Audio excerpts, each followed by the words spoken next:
BoxingScene.com at Planet Hollywood in Times Square, where we caught up with the former undisputed middleweight champion, the reigning light heavyweight king, the legend, and most importantly, the man, the executioner, Bernard Hopkins. Bernard, talk to us about your dream team, beginning with Milky Shieldstone, who trained over 3,000 athletes. Man, I got to fly out there and see him in New Orleans next week. We always do a thing. Well, that's his ritual. I mean, when Mackie comes on board, he takes you to New Orleans and he evaluates you, doctors, and do all kinds of tests to see where you're at, see where your level's at, and then he takes from there and add on to what he has to do come March in L.A. So I'll be in New Orleans reuniting with Mackie, and everyone knows what Mackie is capable of doing.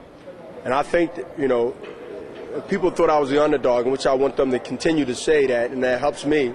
I think when you mention a guy, Mackie, who can't fight for me, who haven't fought for any fighter in the ring, I think it make a lot of people really hedge their bet. You know what I mean? Because they know this guy is undefeated. Every fighter he works with, he's undefeated. From heavyweight to my weight and to history.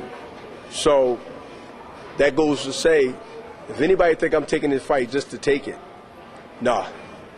Then you have Nazeem Richardson, who's been with me over 10 years. Then you have who I call, I can't shortchange him out of his praises on this, is who I call the planner solver. Nazeem goes to sleep with the DVD on when you go in his room, watching fights after fights after fight. Then I got to mention another guy, John David Action Jackson, who reigned as a middleweight, junior middleweight, and middleweight in the 90s, late 80s, also on board. Why? If I was fighting an Orthodox fighter, he wouldn't be training me. He wouldn't be part of the trainings on this. But I'm fighting my third southpaw in a row. And so I bring on John David Jackson. After he gets finished with Nate Campbell, he's flying straight from Florida straight to L.A. Last but not least, I call him the guy that, even with his disease in the gym, you never know it. And that's Freddie Roach. Freddie Roach and Nazeem has been talking for the last 2-3 weeks, ready to go out.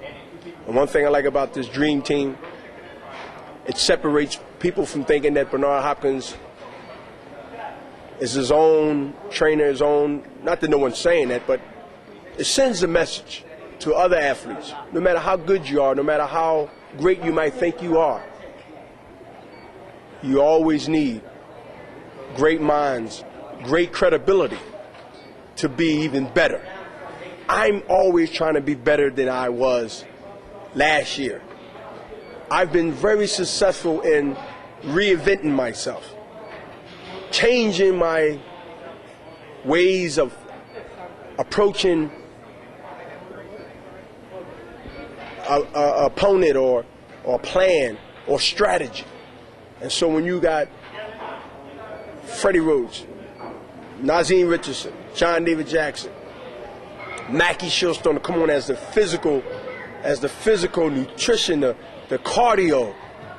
They said Joe throw 1,000 rounds or 500 something rounds a fight. I ain't gonna try to match that. For what?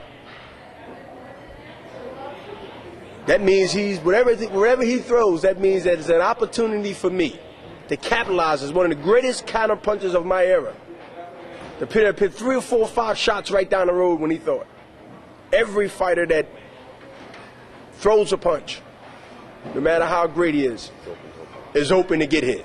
Speaking of Joe, how surprised are you that he took this fight so soon and yet come to America for it? I'm not surprised. He got extradited over here. He got extradited. What are you talking about? Surprised he got extradited, shackled. He was brought over here by extradition. He had to come here. He had to come here. He had to come here by contract with HBO, his third fight. He had to come here by the pressure of yourself and the media, not the pressure of he's nobody, not the pressure of he haven't fought nobody, but the pressure of getting your respect. And not only do he have to try to get your respect as the media, y'all are American reporters.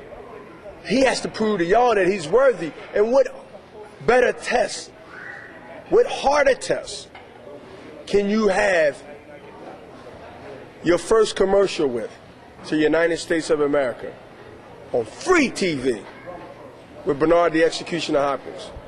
Nobody looks good in. I destroy careers. I destroy careers.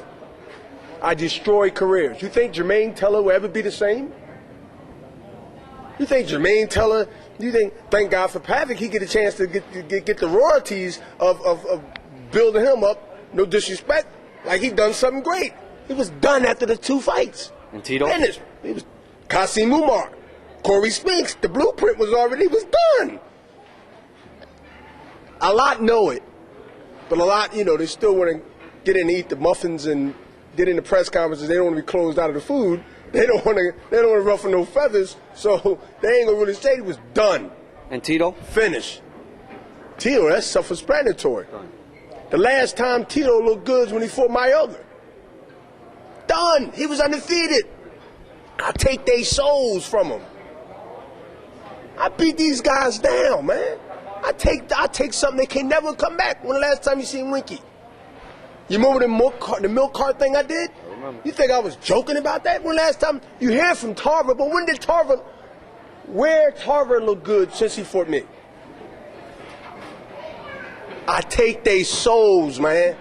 They ain't there no more. They not the same fighters. Jermaine Teller's a 60-year-old fighter now. Not only do you take their soul, you're a fighter who's known to take away their best weapon. You did it with Winky Wright when you took away his jab. How will you be able to take away Joe Calzaghe's volume punching? Punching back. Punching back. See, a guy can punch from a distance, but you expose yourself if I'm less close to you. I want him to punch. That's my thing. See, I got a guy that's not going to stop punching because he's been winning with that. Anybody that punched Bernard Hopkins, they got to get something back. And once they want to get back, he has to now readjust. Wait a minute, I ain't like that. Game change, fight change, outcome change. Game change, strategy change, and the outcome change. Bernard, you were in London for a photo shoot and there was some kind of a situation. Do you care to comment on that? There wasn't no situation. Maybe you can bring me abreast to it. They had you in a warehouse that was kind of cold for your liking, and they wanted you to do things under circumstances that were not fit for a champion? It was 20 degrees. They wanted me to strip down and put boxing shorts on and put baby oil on and work in a warehouse to catch a death ammonia. They was trying to get a victory for their guy early. You can't blame them from trying. I'm just one of those guys that's not like Joe. I speak up. I got here by speaking. In action. See, unlike Joe, I got to fight for myself. He got Frank Warren, everybody else speaking for him. That's never been me. I spoke up for myself, they apologized, and I got out of there. Tell the fans why they should tune in April 19 on HBO. Because it's free. Good answer. Let's go. It's free. Unless you ain't pay your cable bill.